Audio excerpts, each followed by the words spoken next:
Hey, welcome. So today we're diving into something that is a really tough and honestly a really urgent ethical puzzle. To build a greener future, do we actually have to harm the Earth first? We're going to look at this whole thing through the unique lens of a worldview called Anima Gaia. Okay, let's just jump right in because here's the paradox at the heart of it all. Building a world powered by renewable energy, we're talking solar panels, wind turbines, electric cars, the whole deal, it requires a massive amount of copper. But, and it's a big but, getting that copper means more mining. And mining is a profoundly disruptive act. It leaves a scar. So what on earth is the right thing to do? And this really gets to the core of the dilemma. It's a trade-off. Do we stick with the ongoing, relentless harm of fossil fuels? The stuff that damages our climate, our oceans, our air, every single day? Or do we accept a significant but front-loaded harm, this one-time wound from mining, to build a system that can finally stop that daily damage? It's a really tough choice, right? To help us even start to think our way through this, we're going to use a specific ethical framework. It's called Anima Gaia, and it's a belief system that doesn't see the world as just a collection of resources for us to use. Instead, it sees the Earth as a single, interconnected, living being. So, the foundation of Anima Gaia is this really powerful idea that the divine isn't some separate being up in the sky. It's the animating force that's within everything: the soil, the trees, the animals, and yeah, us too. It calls this force the living breath, and it suggests our whole purpose is to learn how to live in harmony with it. And from that core idea, you get these guiding principles, and they create this really powerful ethical compass. The whole focus shifts away from dominating nature to being a good steward of it. And it shifts from just taking what we want to this idea of reciprocity. Every single being has value, because in this view, we're all just threads in one single great weave.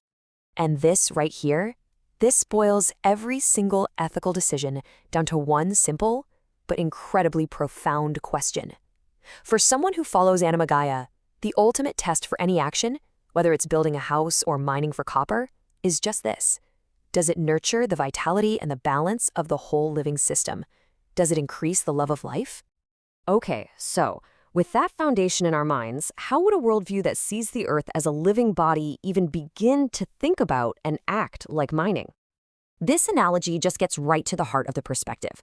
Mining isn't just digging a hole in the ground. It's seen as performing surgery. Think about that for a second. It's invasive. It's risky. It's something you would only consider under the most serious of circumstances, and you'd never, ever do it lightly. It is never just business. So from that perspective, any mining that's done purely for profit or just to fuel luxury consumption or to feed our throwaway culture, well, that's seen as a complete violation of sacred limits. It's treating the Earth like a dead thing to be exploited, which is basically a sacrilege within this worldview. So, if mining is surgery, could it ever possibly be justified? Well, the answer is maybe, but only if you follow a very, very strict hierarchical set of conditions for what you might even call consent. Now, this is not a checklist where you get to pick and choose what you like. It is a sequence. It's a hierarchy. And the very first moral command before you do anything else is to just need less, period.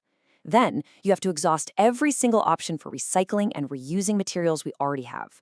Only after you've done all that can you even begin to consider new extraction. And even then, some places are just completely off limits. The final gatekeeper? Absolute consent from the local and indigenous communities. And that, of course, brings us to a really crucial point about those last two steps. When a vital resource like copper is found on land that is sacred, particularly to indigenous peoples, who gets to make that final call? Well, the Anima Gaia ethic argues that a simple majority vote is deeply unjust in a case like this. I mean, it allows a whole population that doesn't have to bear any of the direct consequences, the risks, the pollution, the cultural loss, to impose its will on the one community whose entire existence might be tied to that specific place. And this leads us straight to the concept of free, prior, and informed consent. The key here, the most important part, is that it's not just a consultation. It's not just listening. It is the absolute right to say no. This is seen as a fundamental safeguard against repeating the historical injustices where certain lands and certain peoples were treated as sacrifice zones for the benefit of others. Okay, so after we've applied this entire really demanding framework, from reducing our demand all the way to ensuring genuine consent, what's the final verdict? What about mining more copper for the green transition? It's a reluctant acceptance. a really somber one. The logic is that it's better to perform this limited, controlled surgery right now in order to build a future that finally stops the continuous, systemic poisoning of the planet's entire climate and oceans from burning fossil fuels. It's a tough pill to swallow, but it's choosing a managed harm to prevent a catastrophic one. But, and this is a huge but, this is a solemn compromise, not a free pass. It comes with non-negotiable conditions. The mining must be a temporary bridge to a circular economy, not a new normal. It must be minimal, only what's absolutely needed. It has to be just, meaning communities give consent and share in the benefits. And every single project has to include a binding plan to heal the land when it's all over. And finally, this ethical framework, it doesn't just stop with a decision about a specific mine. It actually points toward a much, much deeper issue for all of us. Ultimately, the need for constant extraction is just a symptom. The root cause, according to this worldview, is a culture that relentlessly values having more over being more. It's a society that's basically built on a foundation of endless consumption. And this slide kind of outlines a potential path forward. It suggests that true sustainability isn't just about switching from a gas car to an electric car. It's about fundamentally redesigning our societies to make low-consumption lives not only possible, but actually easier and more desirable for everyone. And so, this is where we end.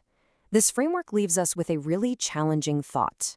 If even our best intentions, even our efforts to build a greener world, require this surgery on the Earth, what does that act of wounding ask of us in return?